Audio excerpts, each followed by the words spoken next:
My name is Joey Lubasi, and I help coordinate the program. And I'm really excited that you all made it up then, glacial drumlin, into this beautiful historic room. This way, we're really going to earn the air conditioning that's going to exist at the reception. It's going to be a good time. All right, so tonight, or this afternoon, we're going to hear a few remarks from the leaders in the School of Education that help put the program together. And we're going to get to the heart of the event and present the master's degrees to the graduates. And then we'll have a little cohort award presentation, wrap up with a photo op, and make our way down to the reception. So thank you very much for coming together with us today. And with that, I'm going to introduce Dr. Jeremy Stoddard.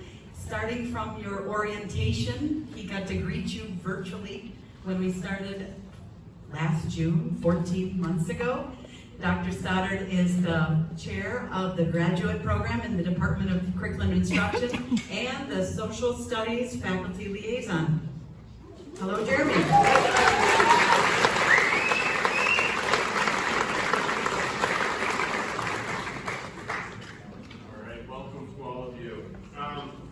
Thank you for joining us this afternoon. I wanted to just first say thanks to Joey and the teaching faculty and Grace and the other folks in the dean's office to help put together today. And I'm not going to thank the guys in charge of the air conditioning. What we want to really celebrate today is an accomplishment of, from a department and a program that's both very rigorous and not for the faint of heart. You all over 14 months have completed dual certification, what is usually normally a 2-year program, and done it sort of coming out of many pandemic restrictions and going into a still pretty chaotic school year.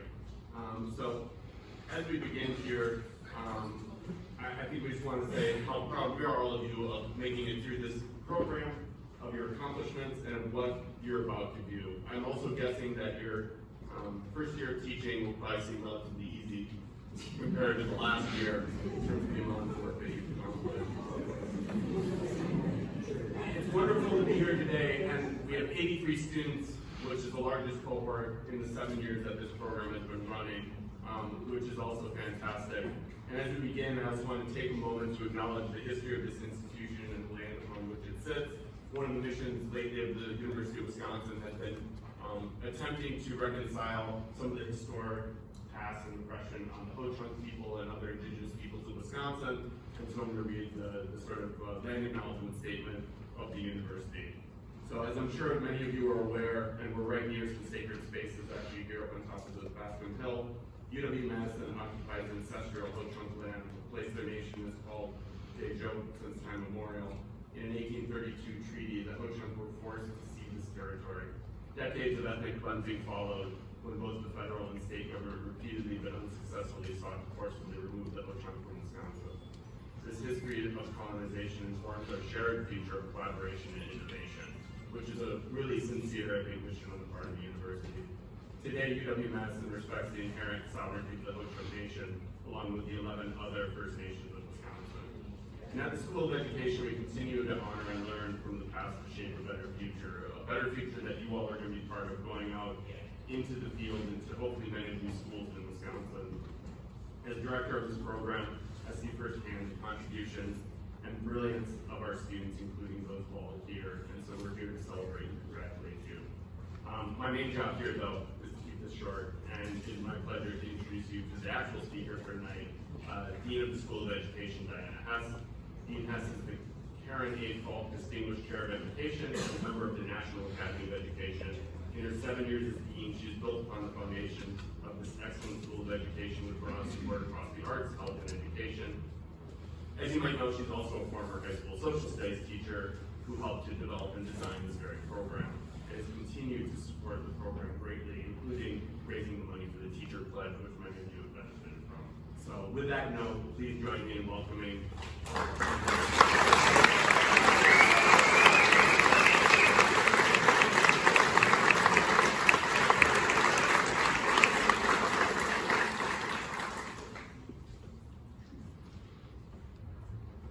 So hello everyone, it's great to see you.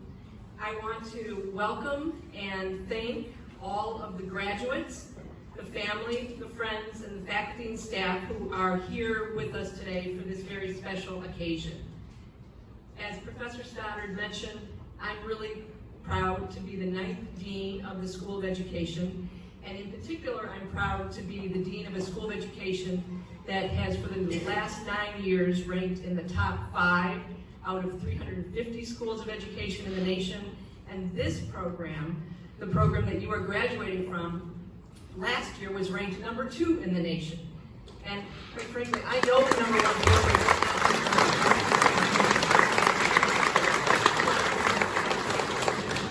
So I'm often asked what accounts for our high rankings. And I have 2 answers that I want to share with you briefly. One is that, as you already know, we've got a wonderful faculty and staff. The faculty who have been working with you in this program and the staff who've been working with you are absolutely astonishingly good.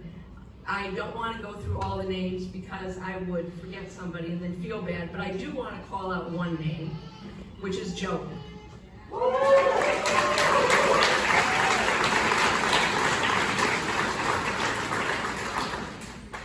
So leaders often say that nobody is irreplaceable, and I say that very rarely, but I always have a caveat, except Joey. So Joey, I want to thank you for all you do for this program.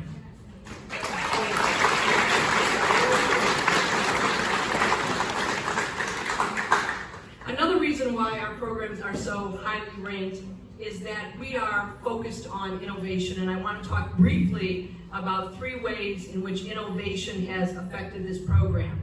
As Professor Stoddard mentioned, this is still a new program. You are only the 7th cohort to graduate. You are the largest cohort to graduate. We think you're the largest cohort of secondary teachers graduating in the state of Wisconsin this year, and we are proud of that because, as you know, we are facing a very dangerous and serious teacher shortage. I don't know how many of you saw the news last night, but the head of our teacher education about 3 years ago that we needed to reduce the barriers to getting into teaching and to staying in teaching.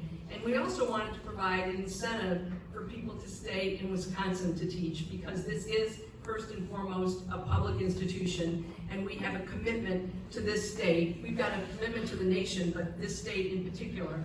So we raised $22.6 million from donors. Most of them are people who at some point in their lives were teachers. Doesn't mean necessarily that all teachers become millionaires. But you know, kind of bizarrely, I know it seems, and you're gonna want to fact check me on this, but I did recently hear that, kind of against what most people think about teaching, that the 3rd best cause for being a millionaire in the United States is to be a teacher. Now, I think that has something to do with the pension systems that have unfortunately been dissipated a little bit. And so you can fact check me on this, and you can write me an email in a couple years and tell me how that's working out.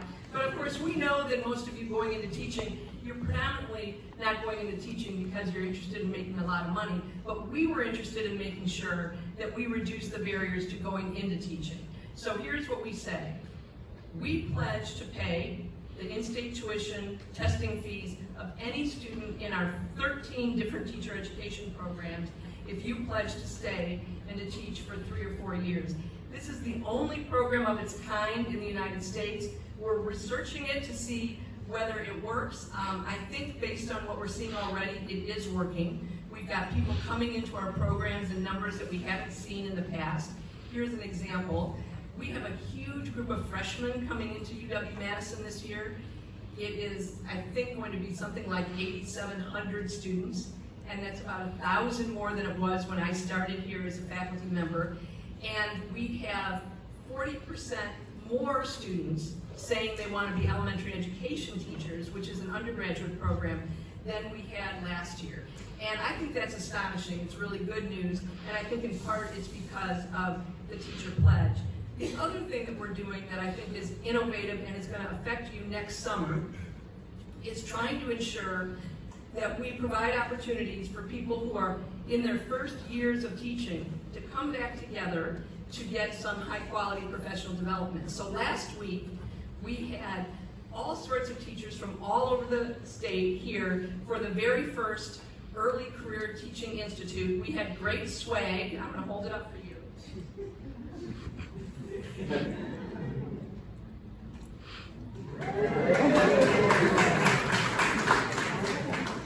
I was wearing this at the gym the other day, and somebody came up to me and said, I retired from teaching 20 years ago. Tell me about the Institute. And I said, yeah, you know, if you want to come, please do. We want to reach out to all of our alums. But next year, and you'll get the date soon, you'll be invited back for several-day Teacher Institute. We'll have great speakers. This year we had the National Teacher of the Year, who was just fantastic. She spent the whole day with us. And what we're trying to do is make sure that you have opportunities to connect with one another, to connect with us, and to get ongoing professional development. So in addition to next summer's Early Teaching Career Institute, we're going to have lots of conferences this year that you'll be invited to. For example, let me plug my favorite one, which is every year before major elections, we offer a conference for Wisconsin teachers, pre-K-12 teachers, called Teaching About the Elections. Not shockingly, it's about how to teach about the elections.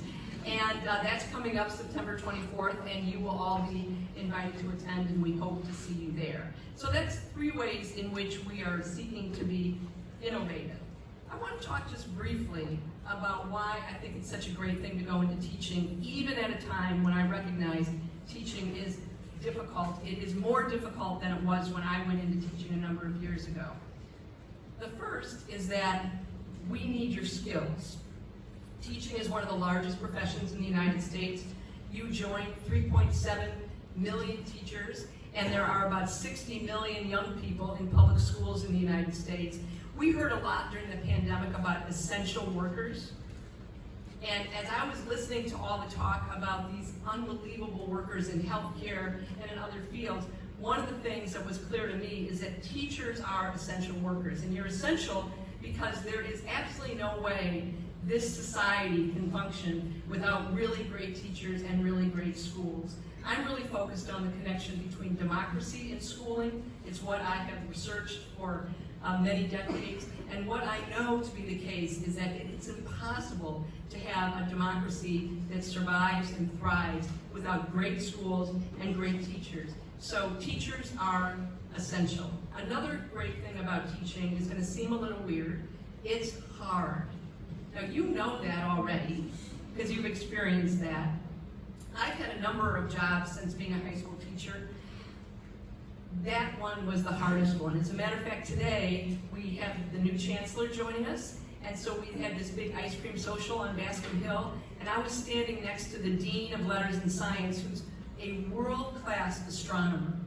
And I was talking about how thrilled we are that all of you are graduating and that you're going into teaching. And he said, I think I'd like to be a high school teacher someday. And I said, great. I said, it's a lot harder than your current job. But one of the things that makes teaching hard also makes it interesting because you're constantly learning new things. You're learning new things from the young people that you're teaching. You're learning new things about your subjects, your disciplines. All of you will be teaching things that change. So think about, for example, people who graduated from programs like this 40 years ago and what they were teaching in their fields and disciplines, very different than what you're teaching because fields and disciplines change, and as they change, teachers have to learn, and learning is fun. At least it's fun to you, otherwise you wouldn't be going in this to begin with. And the other thing about teaching, I think that makes it both a rewarding career and an interesting career, is that you know you're making a difference. That you hear it from the students you're teaching, you hear it while you're teaching, and you hear it after you're done teaching. I want to read you a letter that I got a couple years ago. And here it goes. I am 89 years old, and I still